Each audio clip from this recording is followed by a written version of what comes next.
what's your diet like? Go from 140 to 120 something. Basically, just like oatmeal, fruit, water, grilled chicken, tilapia, salmon, brown rice. Shit, that's about it. Yeah. No red meats, no fast food, no greasy food, no sweets, like no soda. Like, how does it work when you're cutting weight and then you're not allowed to eat that stuff? Do you keep yourself in check and you just know, or people have to like constantly remind you like, what you shouldn't eat, what you should eat? Like, what's the pressure on that on you? It's like what you want to do, you know. Like you know, eating a double cheeseburger is not gonna help you like lose the weight, or you're not gonna feel good after eating that. You know, you're gonna feel like shit, and you're not gonna practice good. So you kind of just like you're like, oh fuck it. Gotcha. Or let me just sacrifice right now. It's all about sacrifice, you know. Like if you sacrifice now and you give up all this to fight, you're gonna go in there like, fuck you. Like I'm not gonna lose because I gave up good food and girls and friends for so long. Right. How can I want to cut weight, like 10 pounds within Like 10 days. For what? Like occasion. Yeah. Like occasional event. Oh, But working I want out. my cheekbones to show. Oh yeah. Working out, dude. Just working out. I mean, you gotta work out and like diet for that like week. Brown rice. Yeah, for like eat like. So when you wake up, you eat like a bowl of oatmeal and some fruit. Damn. What? Oatmeal. All right. Or like healthy cereal, you know, with like 2% That's milk. okay. Yeah. Skim milk. Yeah, or just 2%. And then lunch, eat like some grilled chickens, like grilled chicken salad, or grilled chicken or fish and salad, or fish and rice, you know, some water, and then snack on like fruit, almonds, peanut butter toast, and then lunch, just have like chicken and you know, no red meats, nothing heavy like that. You think dieting is expensive? It is, no. You can buy all that stuff at Aldi's. Oh yeah. Buy all that stuff at Tony's, you know, like all those like chicken breast. Like, there's like boxes full of chicken breasts that are already cut up, you know, and then there's like things of rice, and then there's like the packets full of like cut up fish already, tilapia strips. Right. So it's like you just, you know, Okay. and it's probably cheaper than eating out, you know. Yeah, that's true. So how many fights you done altogether? 3 and an exhibition match. So 4 altogether. Yeah, How many losses you said? just one because I got robbed. Yeah. The dude, right? The black dude? Yeah, I saw that one. that was some He bullshit. had some 6 slams, yeah. So like, how do you deal with loss? That loss, it was bad because first of all, like I had done the 4 months of training, and after the 4 months, like I was like ready, and my parents started to like fight about divorce. So it's like I went out there and I was still good, but I worried more about like what people wanted than what I wanted that day, you know. Right. So I held back. They switched their opponent last week to like a southpaw brawler that had like 5 knockouts. So I was timid as hell. You saw I didn't throw at all. I was here. I waited for him to come. I took a shot and then I double at him, and then I fucked up. So you were being cautious? And, Yeah, I played it. just timing it? Yeah, I played it too safe. And so after that loss, I was like, fuck it. I was like, whatever, man. I didn't even lose, you know. I was like, I got robbed, but then I was like, okay, I did hold back. I did stall. So that's why I didn't fight till now. It was October. Just training for this fight, and now you just take it into perspective that like you're better than what you should be. You know, you could be better. So you just take everything. Right. Every fight's different that you lose, you know. Right. That was your first amateur? MMA, yeah.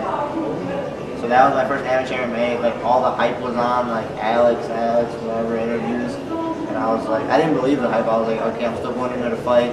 I switched opponent, and I was like, oh man, now I got a great chance of getting knocked out cold.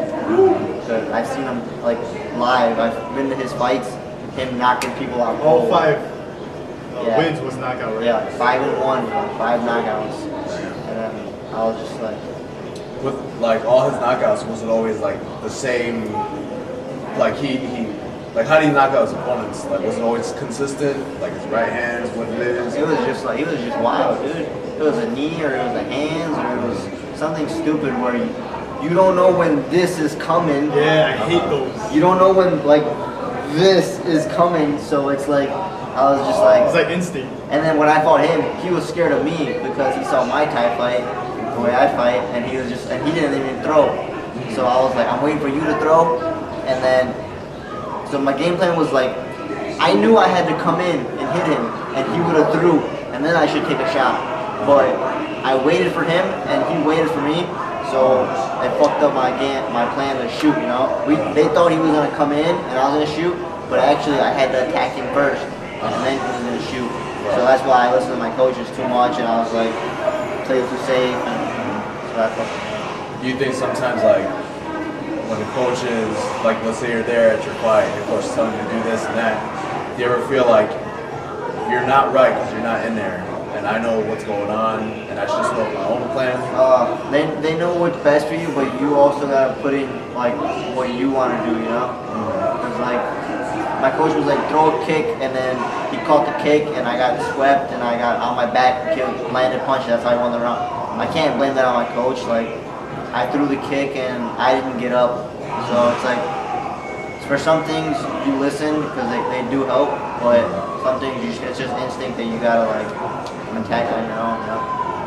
How does it work when like you're in the ring and you're in the cage and they're shouting out commands to you? Like, can you hear that, or does everything like kind of just go away? Like for me, it's like in and out that it zones in, you know? Like if I'm in a certain position, like I'll like zone out and I'll hear them. But sometimes if it's like a rush, you like if you're getting punched at all crazy, or if you're attacking, you know, like plus a crowd. Right. So it's like you zone out sometimes, and it like balances out. Gotcha. Any other questions?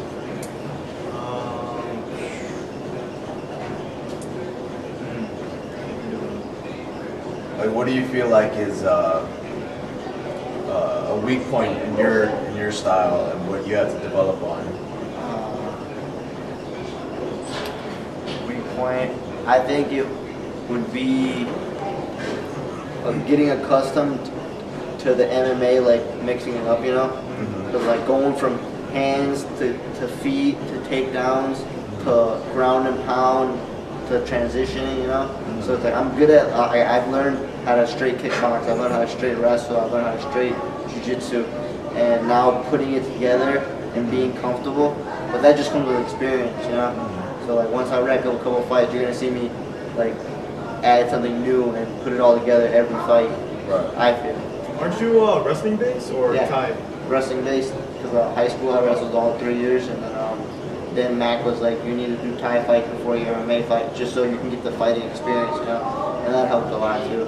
Wrestling helped me the most though. Yeah. Just like going out there and competing every week, you know you're gonna get into a scrap every weekend. You know you gotta co-weight every week.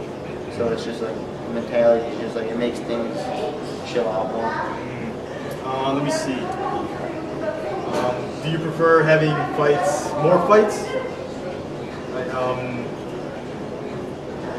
sooner than what you want, or you want to take your time? As long as if I'm in shape and I have no obligations and I can focus on that fight, then sure, why not? You know, like after my last fight, 2 weeks later there was a show, and I was like, shit, I didn't get injured. I'm still in shape. I was like, let me do it. My coaches were like, no, me and Santi are going to Pennsylvania for his fight, May 5th, November 5th. And then I was like, whatever. He's like, okay, I'll have someone else cornering.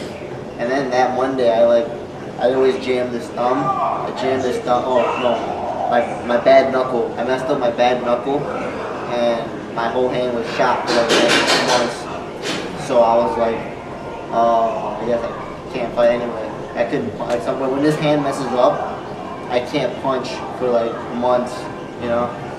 So it's like, I guess that just happened. It happened in the beginning of this camp too, but like 2 days later,